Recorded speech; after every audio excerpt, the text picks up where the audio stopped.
Beautiful. So because we're such a nice group, we're 16 in total. It's a beautiful size. We love having smaller groups so that we actually have time to check in with each other. What Kim and I would love to do at the beginning is to do a short go around, just to ask you your name, where you're from, and also if you've got some expectations for today's session or some like a key question that you really need answered. So before we do that, I just want to make sure that that you know who Kim is. So Kim, I'll offer you to introduce yourself as a start. Are you okay with that? Yeah. Awesome. Okay. So as everybody sees, my name is Kim Chevrier. I am from Kebowek First Nation, Algonquin, of course. I am the CCP coordinator, and I've been in this position since 2017.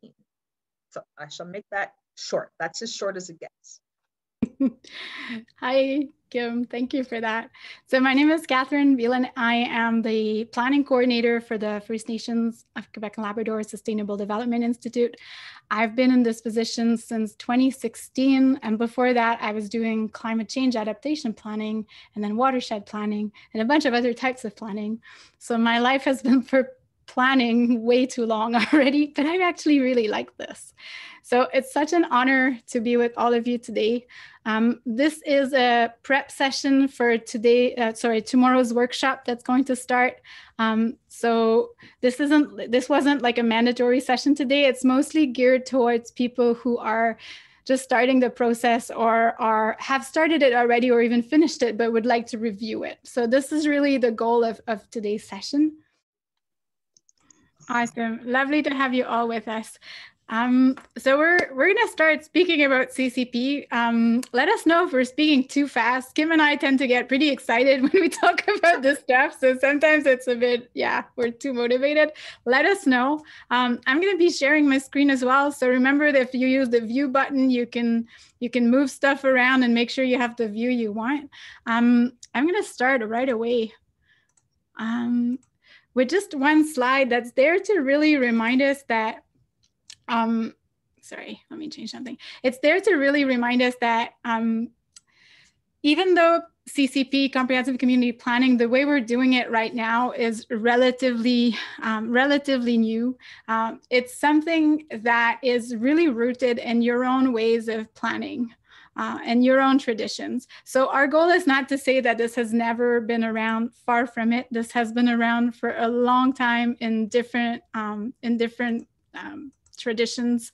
I would say your nations have always planned for your people, for your families, to protect their lands, to go around their relationships with their neighbors. So we really wanted to put that out there, how important it is to acknowledge that these are long planning traditions.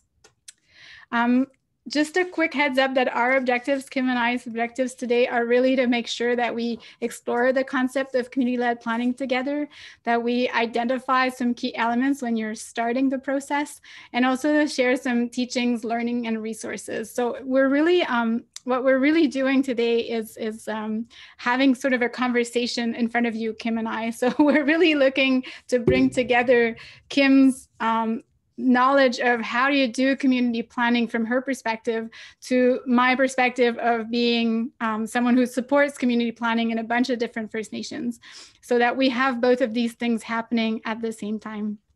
And so if you got questions, I remind you that you can use the chat, or you can also raise your hand, and you can do both of these things. So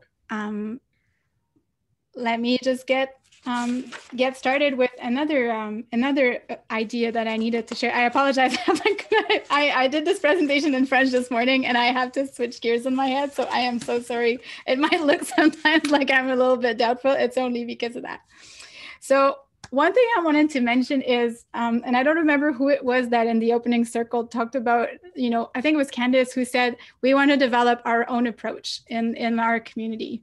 And I think that's a really important point to make from the outset, that while there is a general methodology for comprehensive community planning, every planning process is unique because each of your communities is unique, and it's all rooted in your history, your culture, your tradition, your current context in your community. So we're really not approaching CCP from a perspective of one size fits all. Exactly the opposite. We're looking to really make this a one size fits only your community. So this is the approach we're taking.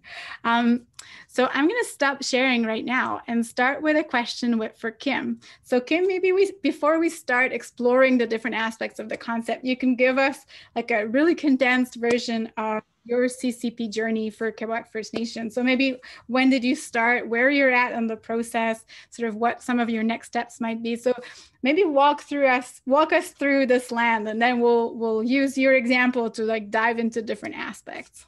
Okay. As Justin may have already mentioned, we started our process in 2017. It was actually not something that we saw ourselves. Justin was working was in economic development at that time, and working with a consultant advisor from Montreal area or whatnot. And he's the gentleman who actually saw the proposal call out.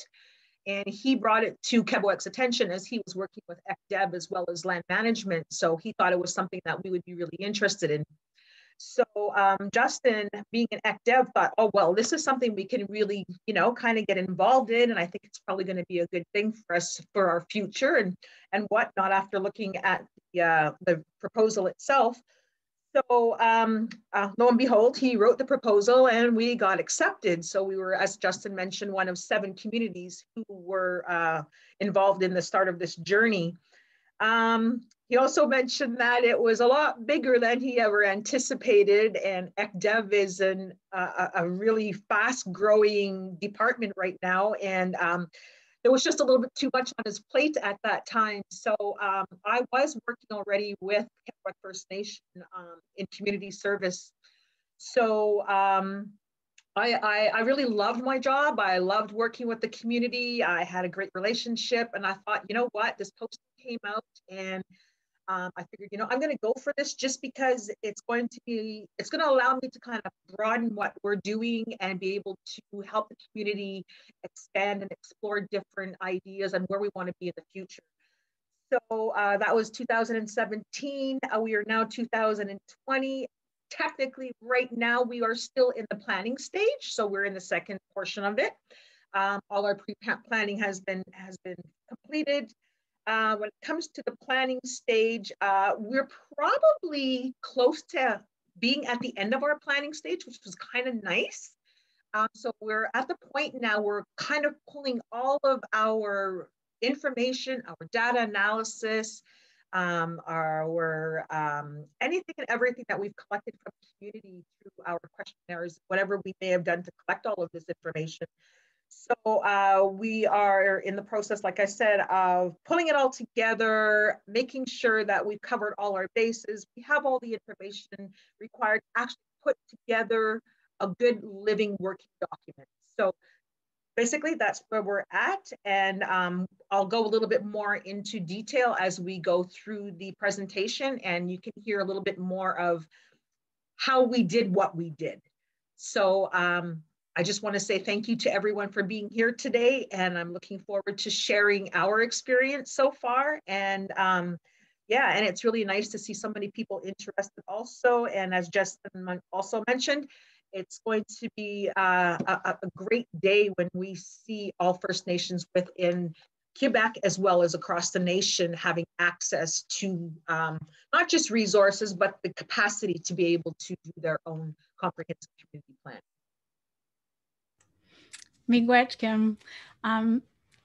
I don't know if you heard, but in what Kim just shared, she really already set the stage for a lot of what this presentation is going to be about. Oh yeah, and Donna's reminding me, if any of you want to use some of like those reactions then at the bottom, there's a little reaction icon. You can click on that one, and then you'll see there's a bunch of little things. You can send us hearts, you can send us thumbs up, you can do whatever you want. Thanks, Candice. So feel free to use those functions. You can also laugh using those functions.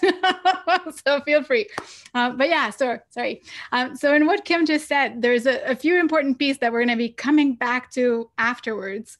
But there's definitely the portion of like, when do you start? When's a good time to start? What's that, what's that little spark that sparks the process? So there's a lot of things in there. Also, the stage that Kim is in is the planning stage. So stage 2 it's a lot of data collection. So we're gonna talk a little bit about that after, and also who was involved. So as she mentioned from the beginning, it was under one department, but it can be under different departments, or it can be directly through elected officials. So we'll talk a little bit about that, like how important it is to have a lot of different people supporting the process. So thanks, Kim. I think that was a great way of setting the stage for what's coming next. Just a quick heads up that the way we're going to do the presentation today, we're going to go on for another about 20-25 minutes. Then we're going to take a little break so that everybody can stretch. And then we're going to finish with the second part of the presentation. And we're going to try to keep at least like 10-15 minutes at the end for questions. We're going to do our best. There's a lot of ground to cover today. So, but at any time during our presentation, if you've got questions or if you need to go use the facilities, get yourself a glass of water, feel free to make yourselves comfortable. This is a space where we're not robots, we're humans. Everybody's got a context. So make yourselves as comfortable as you can. And if you need to leave the call for whatever reasons, feel free to. This is like if we were in person, you'd be allowed to get out of the room, go do your stuff, come back in. Same thing here. That's why we don't have a waiting room. You can use the link to come in and out. We're totally okay with that. Awesome. So before we go any further, I will ask you to use the chat and put down in the chat maybe 1 or 2 keywords that represent what community-led planning is to you at this point in your own journey. So what is community-led planning for you? Just write me a couple of answers in the chat. There's no right or wrong here. It's really what it is for you.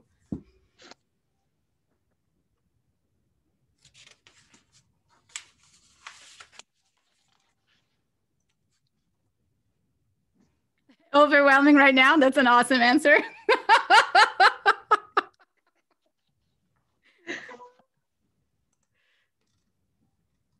Yeah, direction where the community would love to go, a tool for change, a tool for community, future, and vision.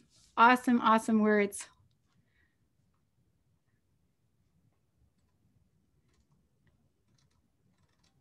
Anyone else want to add a couple of pieces on there? Oh, cool. Wow. A path to that your community wants for the future, the needs of the community. Beautiful. So you're all really on track. Building capacity. Yes, totally. Ensuring community members feel included. Yes. Yeah, from beginning to end. Collaborative, involving lots of people, visions, perspectives. Exactly. So you're all on track. You can keep writing if you want. I'm going to share my screen and I'll show you what some of the CCP coordinators have said about what CCP is throughout the year. Throughout the years. So what some of the participants have said so far is that CCP, or community-led planning, is really the collective voice of the community. It's a map to the future. It's a collective vision to create positive change. So this is really important stuff. We're not planning for the sake of planning. We're not planning to have just another, put another plan on the shelf. We're literally planning because we hope to make positive change. So this is super important. It's also a path to reach balance and harmony. So we're really aware that, in some of your communities, because of a lot of the hurt from ongoing colonization, there's a lot of need for finding balance and healing and harmony. So community planning is definitely one of the tools that you can use to create those spaces, to have those discussions, and to do this healing. It's also a path to self-determination and self-sufficiency, whatever that looks like for you. So it looks totally different from one community to the next, but it's really your path. And the last piece is kind of important. We're really talking about a collective dream. In a lot of places, dreaming was something that really felt kind of hard to even imagine a few years back. And now you can definitely think about, what do we want to dream for our future? What do we want to be for our kids? So somebody wrote, it's a holistic process for our community. Certainly. because it's a process that really brings together every single person in your community, or aims to. I mean, it's a hard thing to do. So the aim is to bring everyone in the community together, all the different sectors of the community together. So we're going to manage expectations here and say it's really hard to have every single person involved, but you can aim for it. You can certainly aim for it. And the communities I've seen work on this have done an amazing job getting most people on board in some way or another. So all of the things you've shared so far were bang on. Like you've already got this. One thing that I'd like to say is that whatever community planning looks like in your community, a core element is really developing a community vision. And the reason why we put such emphasis on the vision is that for a few reasons. One of them is that community-led planning, CCP in this case, is really a long-term process. So you're looking at planning not for 3 to 5 years like you would do for a strategic plan. You're looking to plan for the next 15, 20, 25, 50 years, depending on what your goals are. So it really allows you to look at things that are core in your community, but also will involve a lot of work. Let's say you want to work on language revitalization. Like you won't go from having 10 speakers to 200 speakers in 1 year. It will take some time. It will take some work, right? So it's normal that some of these really core elements will be long-term. Community visions will look widely different from one community to another. So on the right-hand side, you've got the community vision for Kahnawake, and then on the left-hand side, you've got Listigur's community vision. So they look really different. What remains true for both of them and for all vision is that it talks about who you are right now, but also who you want to be in the future. It uses your language. Even if you have to write it in English, get it translated, let's say to Mi'kmaq, and then bring it back to English afterwards, the process of putting it in your language really makes sure that this translates your worldview. So that's an important component. And also it's a statement that remains true in time. So what remains true? What is it that everyone in your community can relate to? So those are important pieces for vision. I'm not going to say too much about this because there's a session planned for Thursday afternoon with Shannon and Janet of NADF, and they're going to explore vision, objectives, and actions together. So if you're really interested in that part, I would strongly suggest you sign on for Shannon and Janet's session. So I'm not going to say too much more about this. The only other thing I want to say about vision is that it's really what becomes the center of it. Of all your planning. And I have another slide that will give you another idea of this afterwards, but you see how the vision is at the center and every other plan in your community ties into the vision. This is what we're aiming for. We're aiming that community vision that was developed with all of your community, including the administration, elected officials, community members, everyone. We're aiming for this vision to be at the center of everything else that you do. And that's awesome because it also helps you see what everybody's part, including the people working on land use or people working on governance or whatever, how what they're doing ties into the vision. It really brings a lot of meaning to what people are doing and a lot of alignment as well. So another vision for this, sorry, let me just do this little animation thing. Another vision for this is to say that like a community plan is sort of an umbrella plan, and it relates to the council strategic plan, which is generally a plan that, is for 3 to 5 years and includes priorities that will hopefully be rooted in the community plan. It also relates to all departmental and land use plans, which are really a way of operationalizing whatever you have in terms of priorities. And then the more day-to-day operational plans of like work plans, budgets and stuff. And the last component here that's important, not only are all of those related, but those are all ways in which you end up reporting back to your community saying, hey, this is what we've achieved. And I want to say to that, there will be a session on the Friday morning that Dawn is going to co-facilitate with Delphi Metallic from Listigur's as well. That is going to talk about more the implementation and the monitoring. So if you're interested specifically in that component, tune in on Friday morning. So I'll be doing announcements like this, I'm sorry, but we've got way too many cool speakers lined up. So I'm going to keep talking about this stuff as we walk through. So the beautiful spiral. Some of you have seen them before, some of you haven't.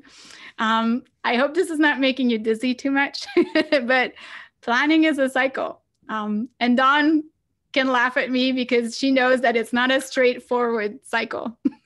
So this is the theory. In theory, you move in cycles between pre-planning, planning, implementation, and monitoring. And we'll go a little bit more in detail about what each means after. However, for most communities, it's not as straightforward as this. You will do pre-planning for a while, you'll move into planning. Maybe you'll have elections, maybe your funding will run out, maybe somebody will, quit their jobs. You might have to go back to planning to pre-planning for a while. Then you'll do some planning again. Then you'll start implementing, but you'll realize that something went wrong. So you might go back to planning, or you might stay in planning for a while or a lot more, a lot longer than you planned. So don't worry if your process does not look like the spiral. It's completely normal. It's just planning happens. Throw in COVID at the same time.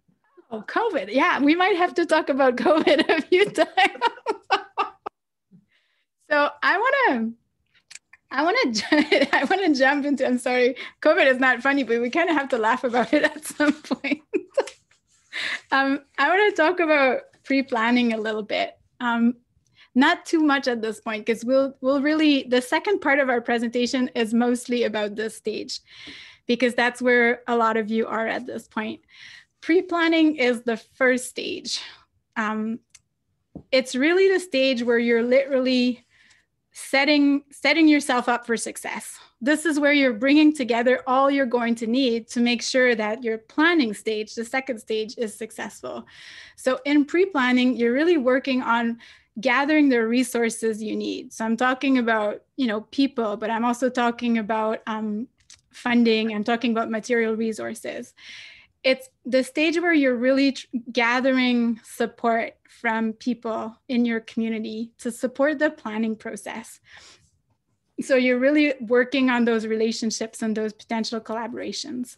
It's also where you identify a coordinator. We'll go into detail about what kind of people you're looking for to coordinate this process, but it will be necessary to have someone who's dedicated to this full time, and hopefully maybe even two, because this is a pretty intense process. Mm-hmm.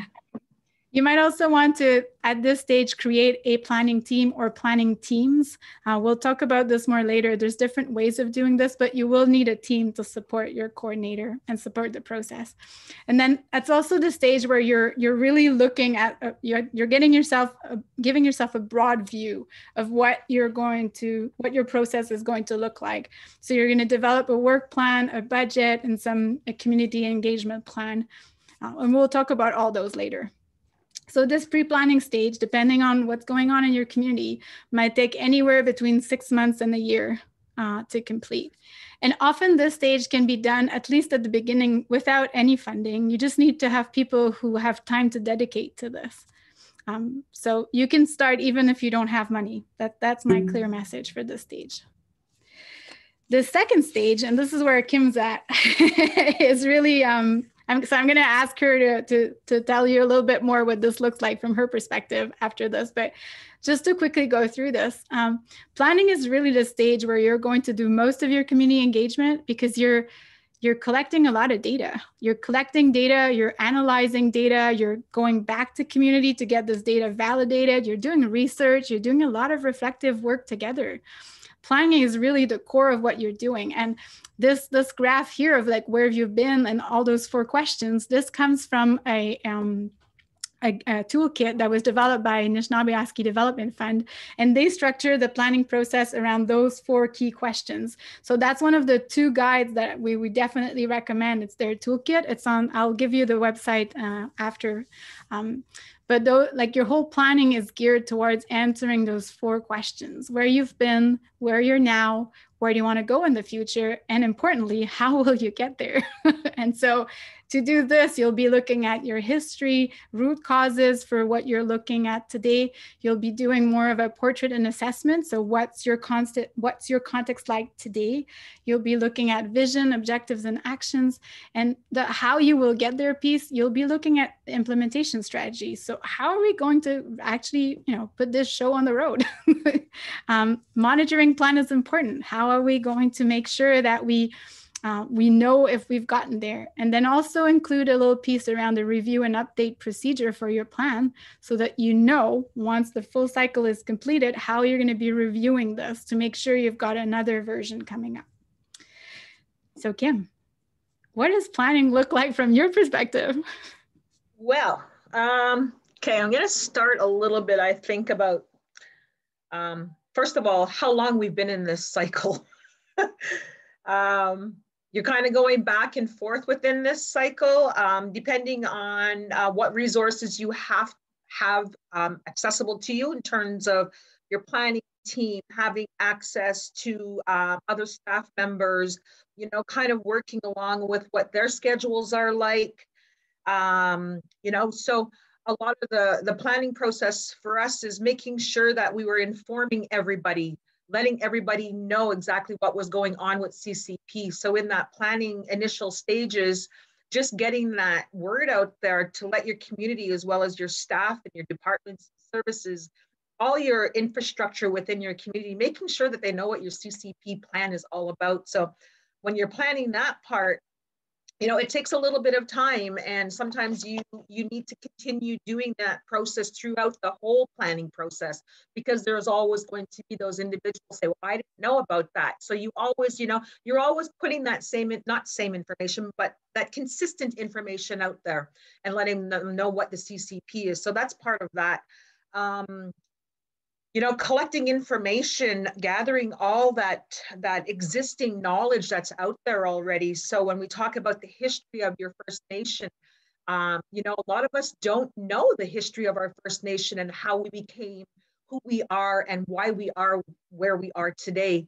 So being able to do that research, and in that planning process, as CCP coordinator, I realized that without a planning team, you can't do this all yourself. So making sure that within your planning, you have a good planning team that you build right from the very beginning. Sometimes it changes along the way. Some people might have to drop out, but that's also part of the process too. So looking at our history and our root causes of why we're here. So we've pretty well done a little bit of a synopsis on where we are within history. We've gathered a lot of information. I'm at the point right now on what I want to actually put into our final document. So that's been a little perplexing, and to say itself, what exactly do we want to put out there, not just for community members in the planning process, but also for individuals who may look at this in future in terms of partnerships and collaboration. So really looking at key ideas to explain who we are as a First Nation people and why we are where we are today, and how we want to change that if needed, and how we can focus on our future and make it, a better environment, a better place to live, a better place to work. All those things come into the CCP process. So building that portrait and assessing everything that you have is really, really important to totally understand where you are and where you'd like to go. When it comes to visioning, Kathleen mentioned it a little bit more. There's going to be more explained in the next couple of days. So visioning, your vision statement, can be a collaboration of your overall community vision statement. It could be, a little part of this, a little part of what departments do. So depending on what each community decides, your vision statement is your own. So it's something that's going to come as a collective from your community for the long term. So it isn't going to be, like Kathleen mentioned, it's not going to be a short-term five-year mission statement. It's going to be a long-term vision statement, taking into consideration everybody who's involved. We put a lot of information out there. We collected a lot of data. We did it through different mediums, questionnaires, surveys, asking questions on Facebook, just meeting people one-on-one, people stopping you on the street, asking questions, that kind of thing. So collecting all of that data takes time. It also takes time to analyze it.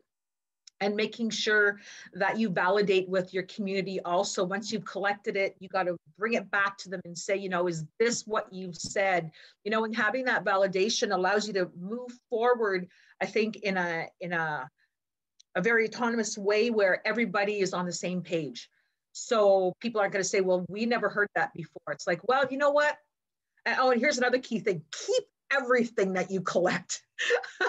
So when it comes to the end, when you're actually going to be putting this manual out, this booklet out, whatever format you put it in, you know, you can look back on all of the data that you've collected and say, you know, we held this meeting, we did this, we did that, you know, so making sure that you keep all your little ducks in a row and all that information is centered in one area. So everybody always knows that there's access to it if ever needed.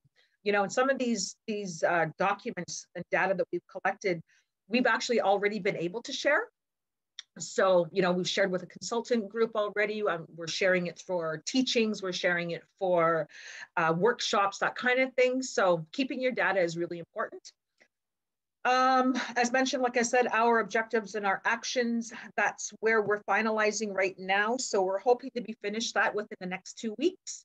Once we have that finalized, then we can basically validate that once with our community. Once again, bring it back and say, you know, this is exactly where you want to go. Good, this is where we're going to go. And then putting it all together and bringing it into that manual so that we have a concrete living document that can be worked with, not only within staff, but different departments, different areas of your infrastructure within your community.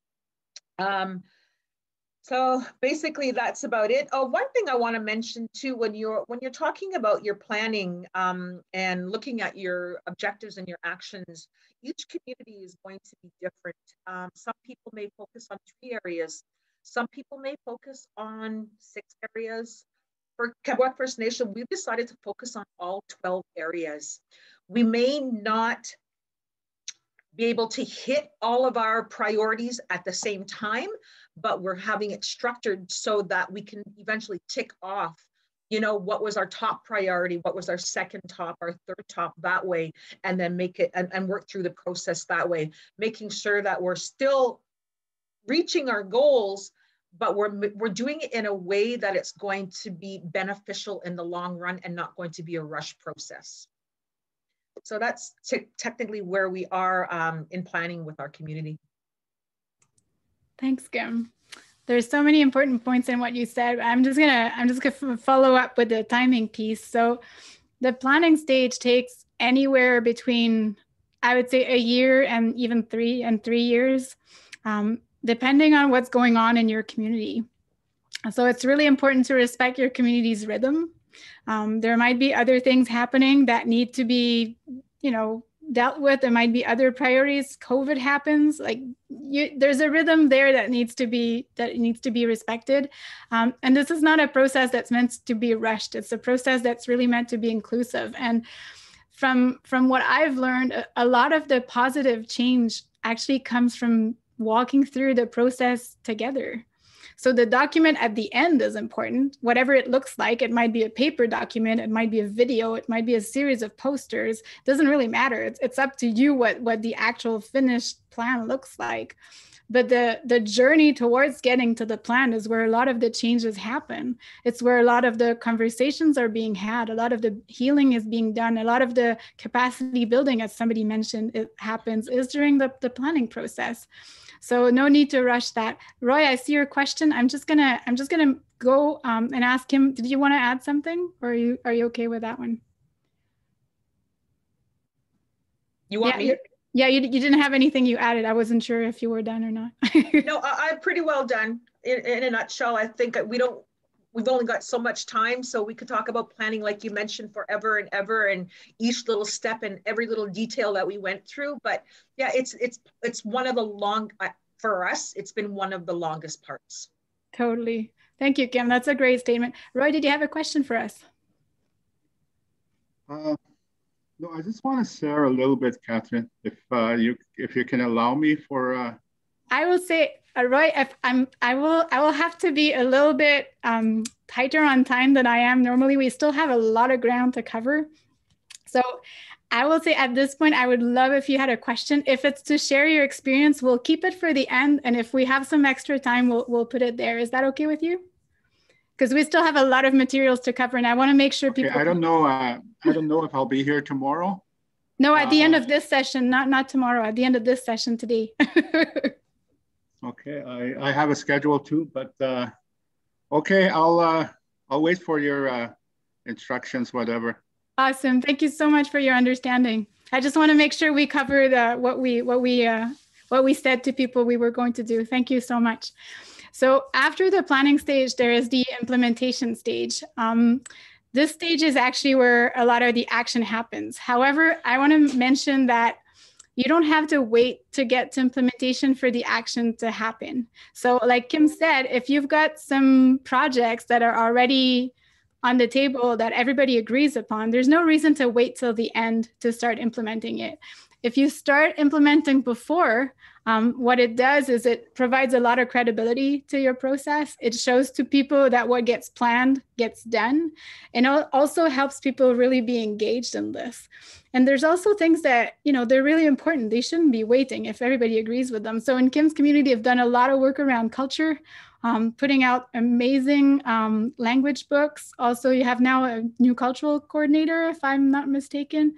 So you've done a lot of work on these issues. In Listigoch, there's been a lot of work that was done even before the end of the planning process as well. I think same thing with Waskaganish. So you really don't have to wait till the end to do that. A couple of pieces for implementation, and I'm going to start sharing my screen again. Here you go. So one of the pieces I want to say is that it's good to have an implementation strategy, and it's really great to have somebody who's still coordinating at this stage. It's not mandatory, like you can totally start implementing if you don't have someone to coordinate this, but it makes life a lot easier when you have somebody bringing everyone together at that stage. Otherwise, the pieces sort of fall on everybody's desks, and sometimes it might fall in the cracks of the desks if my image is clear. It's also a stage where it's really important to focus on collaboration between departments, a lot of communication with members, communicating your success, like what's working, but also like where are we at? There might be things that are just not working, and it also needs to be spoken about. So there's a lot of monitoring what's going on and reporting to community, this idea of giving back. So this implementation stage is usually somewhere around 2-3 years. So in total, we're talking around 7 years and before you actually review your plan. Sometimes it's a bit shorter, sometimes it's a bit longer, but 7 years is sort of the average that we're observing in First Nations throughout Canada. So before we're gonna take a break in about 5 minutes. But there's a few reasons why, like there's a lot of reasons why your community might want to have a community plan. There's definitely a sense of empowerment coming from having a community plan. This is something that you do for yourselves, by yourselves. So it brings a lot of this empowerment piece to it. There's a lot of idea of also of how to coordinate future development so that you can really make sure that everyone's involved, but also maximize your resources and work together instead of everyone working separately. It's a way to protect your land, protect your resources as well. It's a way to celebrate your culture and your traditions. It's so important. A lot of communities will actually start with culture and tradition and language as some of the key core components that they want to start working on. We've talked about healing, reconciliation. And when we say reconciliation, we mean within the community and also with neighbors, but it also is within that there's a lot of work that often needs to be done. Creating economic opportunities. Your youth are going often outside the community to study. If you want them to come back, they do need to have jobs there. They need to have houses. They need to have a future. So community plan is a great way of thinking about how can your youth have space when they want to come back home, or how can they not even leave home because they have all these training and studying opportunities at home. Improving performance is really from more of an administration perspective, and teamwork and local capacity we've sort of mentioned already. So I want to finish just before the break. I want to ask him, what are some of the positive changes you already see in your community? Well, you can see one right on the screen.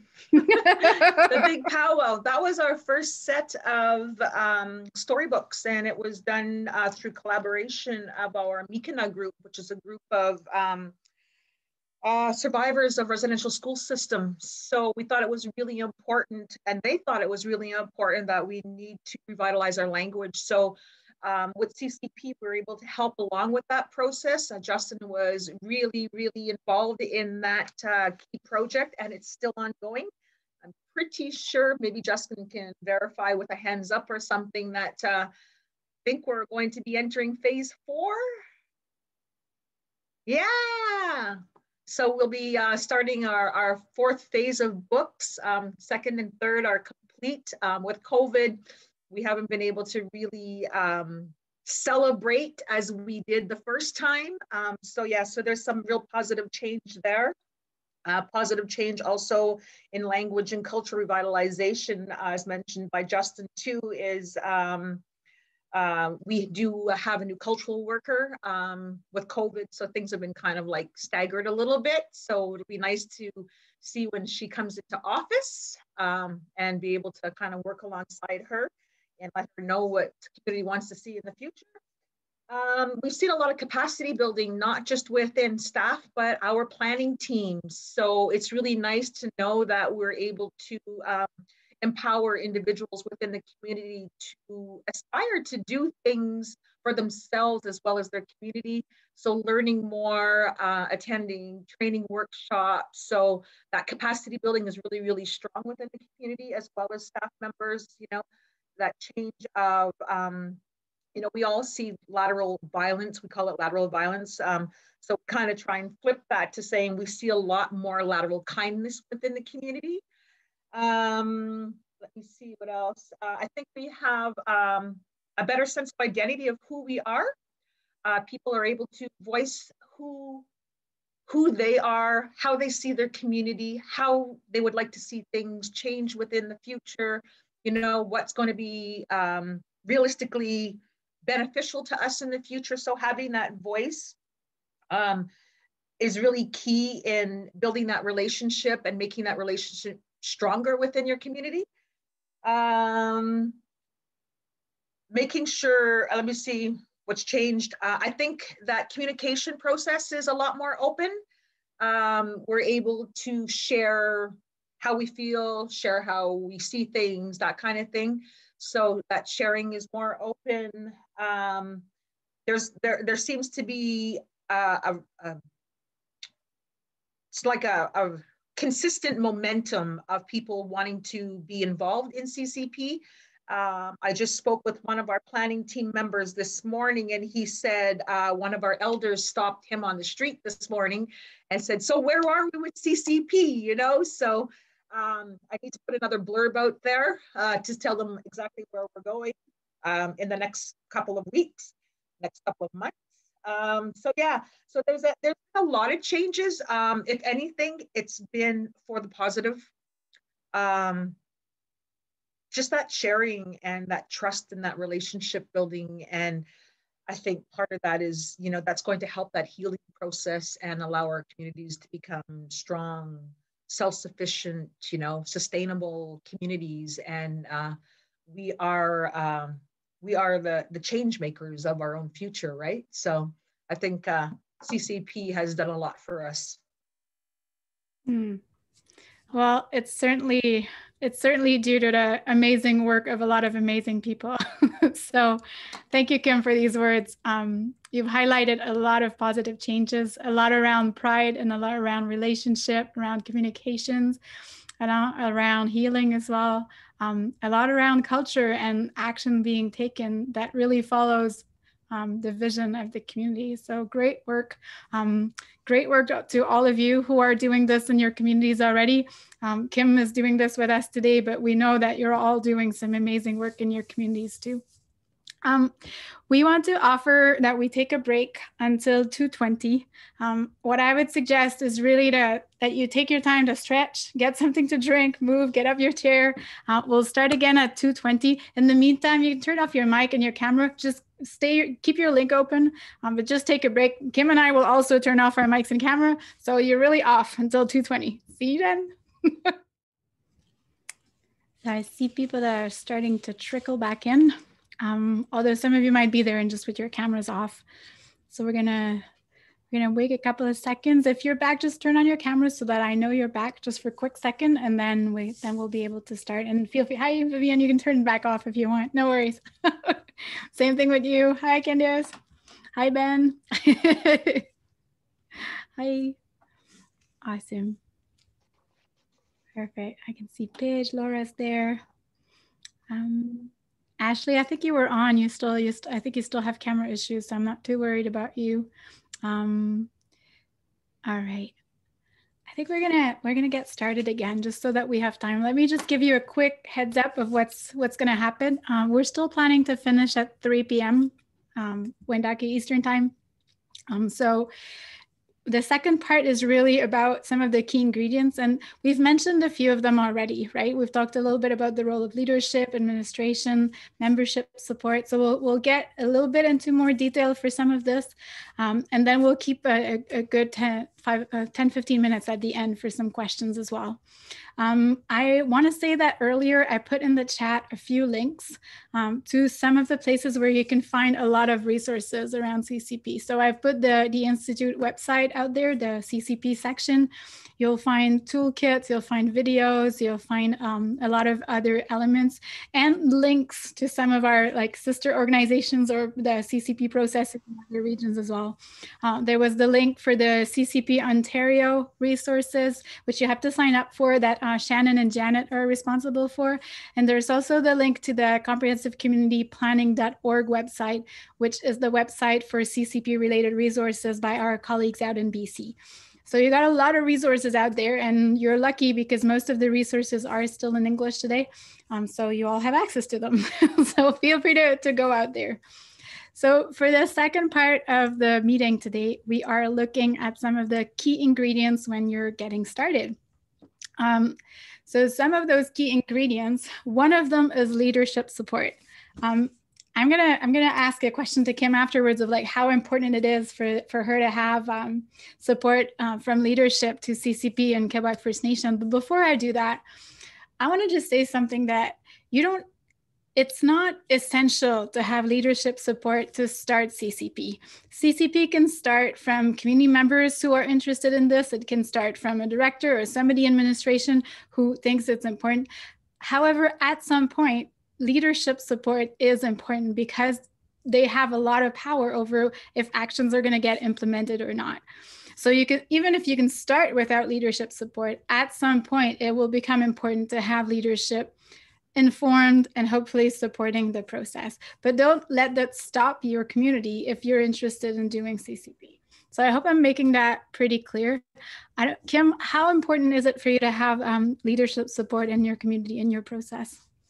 Well, basically, we all know that Chief and Council has, specific roles and responsibilities, and with those roles and responsibilities comes their ability, or they're there to help the community, reach their long-term visions.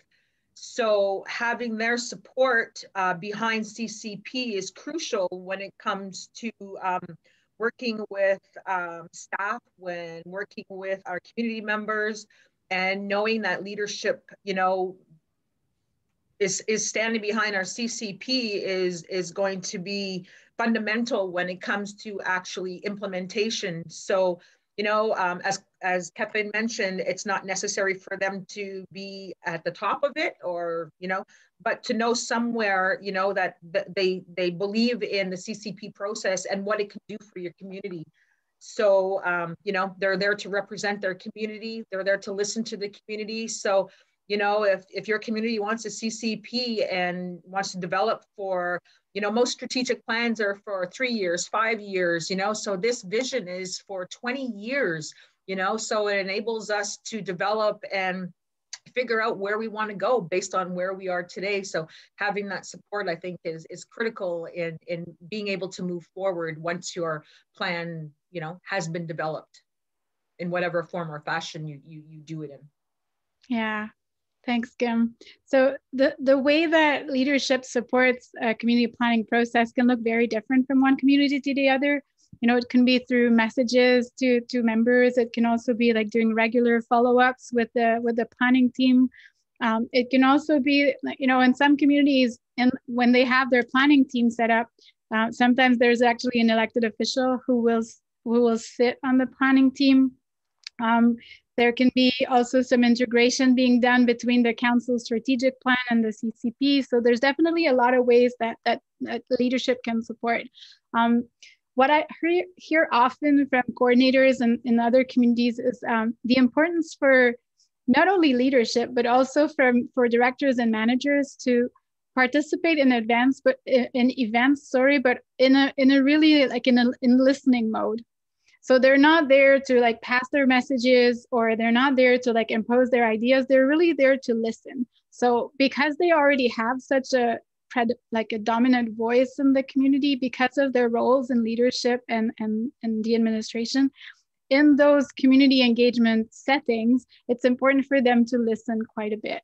And also it can be tricky for leadership and for you know, top administration managers and such. It's a fine line to walk for them as well, because often if they're present at meetings, you know, members will want to talk to them and you know, ask them questions and stuff. So it's important to also create spaces that are, you know, that are literally safe for everyone, including for elected officials, including for directors and managers and so forth. So that leadership support is certainly a key ingredient, and it's one that is not as straightforward as, you know, you might think. Administration support, I don't know, Kim, if you remember this picture, good old days when we met in person. Kim was organizing a big community event, or was it Justin? I don't remember. It was Justin. It was Justin. So those are the amazing people who were the caterers then. So I thought it was they were really supportive. So I like that picture quite a bit. Administration is another key element. When we say administration, we're talking directors, managers, employees, everyone that is. It can also include your community organizations. So everyone who's not in a leadership role and not a community member, but really they're also community members, but they have a role in the administration of community affairs. So Kim, in your case, what does that look like in terms of administration support for Quebec First Nation? Well, I can give you one really nice example. When we first did our first questionnaire, I think we got back close to 1,000 responses from community members. And it was a really, really big questionnaire. So we asked a lot of questions, but it was a good thing because it wasn't much longer after that our health director came to CCP, and, you know, they were working on their 5-year strategic plan, and he asked if he could have access to any of the information that we had gathered to date. So it came in really handy for them to develop their next 5-year strategic plan. So, you know, just having that support from administration. You know, I've been into different departments, and, you know, being able to collaboratively work together, and they know what we're trying to do and we know what they're trying to do. So it kind of breaks down those silo systems. So as long as, you know, those silos are down, everybody kind of knows what's going on in every department, you know. So and then from there comes, you know, there isn't a duplication of services. You know, your time is spent more effectively. You're more efficient in being able to, the departments are able to develop and implement their programming so that it's kind of in line in what we're already doing. So it's really, really important for your administration to kind of be kept in that loop of what's been going on, what changes are happening, you know, what your community is saying. And from then, you know, they just kind of take that ball and run with it at the same time. So as we mentioned earlier, just because your final CCP isn't finalized, then, you know, you can still access information throughout the process. Yeah, I want to add to that for, you know, directors, managers, employees are extremely busy people. I mean, we all are, and they are as well. So there's a way in which planning can feel heavier for them, like the comprehensive planning. And so it's really important for them to see that there is also something in it for them. Can the questionnaires be shared with us? Sorry. So Kim, I don't know if you'll be willing to share some of your questionnaires. I'll let you think about it. Maybe you can answer that in the chat. That question I think was for you. I'll just keep going with that, and I'll let you answer in the chat and see what's possible at your end. So it's important to see what's in there for the directors, managers, employees as well, in the sense that, you know, they often have to gather information from community. They have their own planning, you know, department planning that they need to do. So the CCP process can be a way to help them get the information they need from community members in order to do their job. So this isn't a one-way street. It's not like they need to just give information to CCP. They can also receive information and receive support. So that's one of the ways to really make sure that we can get directors, managers, employees involved, is to show them what's in it for them as well. You know, we've talked a lot about this process being a long-term process. We're talking generally 2 to 5 years. So there's quite a bit of resources that are needed in order to do a CCP. You can start even if you don't have any resources, but at some point there will be resources needed. We do say that you do need a full-time coordinator or minimally 2 part-time coordinators to get this show on the road. It's also really nice to have a planning team. This isn't a one-person job. It's a community-led plan, which means that you do need a community to get this plan done. It's really important to have support from administration, communications, like all these people who are there to support the coordinator and the team. You do need office and gathering space. A lot of communities have trouble with this because you're already so tight for space. So be creative. Maybe a part of the community hall can be used for CCP. You can have an ongoing exhibition about what's been done in the CCP process, for example. And now we all know we can work from home. So maybe we can take advantage of that in the future. Who knows? Computer gear, supplies, community engagement activities, all of these things need resources. And in order to plan your resources properly, one of the first really important steps is to create a work plan. We're not talking super detailed over the whole period straight away, but make sure that you have your beans in a row. Like, you know what the general stages are, you know what kind of activities you'll be doing at every step and how long you're planning this to be, more or less, so that you can then create a budget that makes sense for your community with work with what you have, work with what your strengths. There's a way that you can set yourself up for success if you work with your own strengths. Like, what strengths do you have in your community, and start with that. And then we're going to talk about networks and allies a bit later, but don't forget that it's totally okay to ask for help when you're doing this kind of process. And we're not just talking funding here, we're talking also process help and how do we do this? And there's a lot of people out there who are already doing this, so feel free to tap them on the shoulder, they'll virtually. So in terms of budget, I do want to say a couple of things on this. In our region, most communities who are doing community-led planning get funding from Indigenous Services Canada. I want to say that there is no dedicated funding for CCP in our region. There is not one program that is called a CCP funding program. The funding for CCP in our region mostly comes from a program that's called Professional and Institutional Development, P&ID for short. So if you've got questions for that, at the end of the presentation, I will show one slide that has the contact information for the lady you're supposed to call if you need funding for CCP. Her name is Marie-Pierre Bessette. She's for our region. So all of you friends who are from other regions, you also have ISC people that you can contact. And we can help you find the right people in other regions, but I'm pretty sure I see Candace's face. She already knows who her people are in her region. So we're good with that. So some communities also use own source revenue when it's available, other sources. In our region, there is no specific funding for provincial funding for CCP, but there is funding available for like community engagement, for example. And so some of that can be used for the community engagement component of your CCP. So if you need help finding funding for CCP, you can let Marie-Pierre know at ISC. You can also give me a shout, and we'll try to help you out with that. We've gotten really good through the years at writing funding proposals. The next, but certainly not least component is having a good coordinator. Because this requires such a broad range of skills and qualities, you will not have one single person that knows how to do everything, and especially not from the outset. However, there's a few things that are really helpful. And Kim, I'd love to hear you, like, what are some of the skills and like qualities that you found most helpful for yourself throughout the years as a coordinator? I think the top of my list was having a relationship with your community.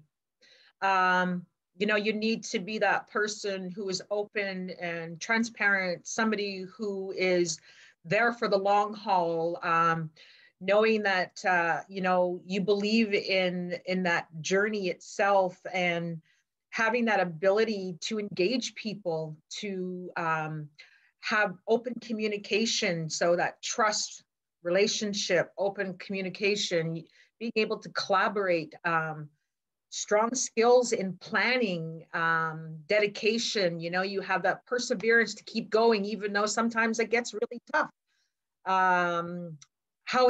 Knowing how to bring people together, knowing how to celebrate your little successes, you know, so showing people, showing your community members, you know, even though you may make small steps, you know, you can still celebrate those little successes. So knowing how to celebrate, there's so many different things. Oh my gosh, being a good team leader, having those skills behind being a leader. Geez, I probably go on and on and on, but those are, good facilitation skills. You got to have good facilitation skills, because, you know, in the very beginning, when I first started, it's like, you know, I've always been able to talk in front of a crowd, but, you know, just trying to get people on board and keep them on board and keep them, you know, wanting to be there is a lot of work, and figuring out your own personal technique and what works best for you, and knowing yourself, I think, and where your strong points are key to being a good coordinator. And as Kathleen has often, or maybe not often, but has said to me a few times, it's okay to ask for help. So, you know, being humble and knowing that, you know, everybody needs help every now and then is a good personality trait, I think, to have. And it's okay to make mistakes. You're going to make some mistakes along the way. And as long as you just keep going, I think, you know, there's probably some really good community members, you know, in your own communities who could probably do this job. It doesn't necessarily mean that you need to have a specific background in some form of education. But, you know, just having that spirit and that enthusiasm to get your community, that momentum going in the community and keep it going, you know, and having, you know, faith, I think, not just in your skills, but the faith in your community. So having that trust. Certainly. And I think the only thing I would add, and you might have said it in different words, but definitely a passion for learning. And I'm just going to say this out here, but Kim is one of the people I know who is the most passionate about learning. She is always taking other classes and developing her capacity and putting all that passion and all that ability to learn to the service of her community. So I wanted to make that out there. Put that out there. She is awesome in this way, in many ways, and definitely in this way. So yeah, I'll just mention, I wanted to learn more about the ongoings of just band administration. So I actually just completed my band management operations diploma, and I just got accepted to Simon Fraser University. Out of 688 applications, they picked 25 people, and I got in. So yeah, I love to learn. So that at Simon Fraser, I'll be doing community capacity building. So, you know, just adding to my toolbox, you know, these skills that I can, you know, obtain myself, but also share with community members, our planning team, and, you know, anybody else who might be interested on how to build a strong foundation for helping their community. Oh, that's awesome. Congratulations, Kim. And thanks. I love that everything you do a lot of what you're doing is actually to like build literally the support from community members. So to make sure that people are informed, people know about what you're doing, and so that they can participate in it and really make their voices heard. So I know how much work you've done around doing, community engagement planning, and how many different types of activities you've put out there to make sure that the youth, the women, the elders, the men, elected officials, administration, members that are not living in your community. So you've really put in a lot of work to plan this throughout the years. So maybe you want to give us just a couple of quick examples of some of the activities that you've done, just 2, 3 to give us an idea. You've already mentioned surveys, you've mentioned the books and the launches. What else have you done in terms of community engagement? Put together a little communication package so people, your community members, are aware straight from the right from the start on why you're doing the CCP. So and keep that communication going, to let them know that this is where we're at. So we've done, you should be a really good hostess when it comes to developing community workshops. Food brings people together, so it's a really key important idea to know that being able to put together a big community activity, be it in your community hall, being it on the land, any type of workshop, that that's going to help community engage and build their capacity and give them the knowledge and the faith that they're going to be able to help make a change. So there's all different types of workshops that you can do. So you can do it for your staff, your community, communications workshops, lateral violence workshops, kindness workshops. Being able to bring that community together is some really hard work sometimes. So figuring out where your strong points are, and if you need some help, sometimes reach out and maybe talk to other communities or other people within your community who are already planners in other capacities, so being able to reach out and take advice from other people is really key when it comes to community engagement. Reaching out to, like, when you want to reach out to your youth, knowing what key people are in your community that already deal with youth, who already deals with your children, building that relationship with those people and, kind of tagging along to their programs and activities. You may not take over their whole activity, but maybe, asking for 15 minutes of their allotted time, slotted times on a youth night, a children's activity, community engagement, or just being seen in the community makes a really big difference. So if you're engaged already, not just in CCP, but if you're engaged in other activities within your community, it really shows that I think that you care and you really do want to see something happen positive within your community. So, yeah. Awesome. Thanks, Kim. That gives us sort of an idea of like the range of types of activities that you can do. There's so many of them. One of the things that, is obvious to me is that when you're doing so much community engagement, you're not doing that on your own. It's way too much work for one single person. And that leads us to almost our last point, which is on having a planning team and committee. And I put both things out there because one of the things that we're noticing that works really well is to have 2 different structures. So you have a planning team, which is your coordinator and maybe a couple of other people within the administration or within community organizations who are really there to like lead the whole process. They have an overview of what the different stages are, when we're going to do what, more or less, totally adapting to community rhythm and, events in the community and whatnot. But they're the ones that are really like the technical people in your team. And then you have a planning committee, or you can call it another planning team. You can give it the name you want. But this other committee is made up of community members that represent, different walks of life. And we have a slide here that can show you that. So they can be, elders, representatives of elders and youth and different family groups, people living outside the community, key staff, leadership, for example, community groups. Keep that group not too big, let's say around 10-ish, and make those people like the guardians of the process. And they will help you also spread the CCP message throughout the community. But it's good to have those two different structures, because it's as like what we've noticed is if we involve all these people in like the technical aspects of the process, then often they will get disengaged.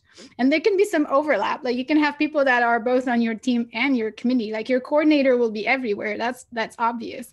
But it might be helpful to have those two different structures. This is one of the things that we've been learning with, working with various First Nations throughout the years. It's a little bit difficult to sustain engagement through the years because this is a long planning process. But so far, there's always at least, I would say 50% of the committee that stays on through the years, with another 50%. Often the youth tend to fluctuate more because they'll go off to study, they'll find a job, they'll do something else. But there's usually a core of people who like to stay from beginning to end to this process. Make sure that you have some form of terms of reference that's pretty clear to make this process really transparent, because there'll be people in your community asking like, how did these people get chosen and what do they get to do and how come they get their say in the CCP and we don't? The planning team doesn't get more say in the CCP. They're there to guard the process and to make sure the process goes forward. Did you want to add something for the planning team quickly, Kim, or do we move on to just the readiness assessment piece? I think, acknowledging your team, saying that thanks, acknowledging all of their hard work, because probably 100% of the time it's on a volunteer basis, and be accommodating. When you're going to plan with your team, make sure that you're flexible in your working hours. A lot of your volunteers may already have jobs already. So, making sure that exactly when people are available is really important to maintaining that team. As Kathleen mentioned, it does change. People go off to school and so on. And reaching out not just to staff or whatever, but, getting a good working group that, you have you could have a child on there, you could have a youth, you could have your elder, your men, your women, but having a good balance of people, is really important to having a strong, and when you do have your planning team, that terms of reference is really important, setting up certain guidelines and, how we respect one another. Everybody has a voice, everybody's personalities are different, so stating from the very beginning, every now and then, yeah, of course we're going to have conflict, but stating those ground rules from the very start with your planning team is really, really important on keeping them on board, and they enjoy coming. They're excited. They want to know what's happening next. So as long as you're open and you're transparent with them, and they know what's happening, then they're more than likely going to stay on board. Awesome, definitely. I think the last piece, there's two last pieces. One last piece we wanted to mention is in the Anishinaabe Key Development Fund toolkit that we mentioned before, that we gave you some links to reach through different doorways. They have an awesome tool, which is called the readiness assessment. We just reproduced here just a portion of it, but it's a great tool to look at where you're at when you're starting your process. So they list a lot of like those key ingredients that we mentioned: leadership support, administration support, having a project coordinator, support from people, the skills you have. So they list a bunch of these elements that are useful to have when you're starting, and even as you keep going. And then they encourage you to assess it. Like, is this a challenge for you? Is this a strength for you? And like, there's different options. You can adapt this to your needs. The really important part is the blank part in the middle. If you're finding that you've got a lot of these are challenges for you, don't just stop there. What do you want to do? What does your community want to do to get from the challenge to the strength part? So that's the assessment part that we really encourage you to do at the beginning. And it's a great way to see what strengths you already have and what pieces are still missing. So we encourage you to complete that. The other thing we really encourage you to do, we've mentioned it a couple of times, we're going to mention it again. It's really it's a difficult process. it's challenging, it's exciting, it's rewarding, it's beautiful, and it's not easy. So it's really helpful to be aware that you've got networks of allies out there who can help you with this. So for the Quebec region, we already have a community planning community of practice that we facilitate. We hold meetings at least once or twice a month. We have a bunch of people who have been doing this for quite a few years now and are available to help out. Like Kim helps out today, sharing her experience. Tools and resources. So I listed, so the websites are still in the chat. Feel free to visit those websites. There's a lot of resources that are available.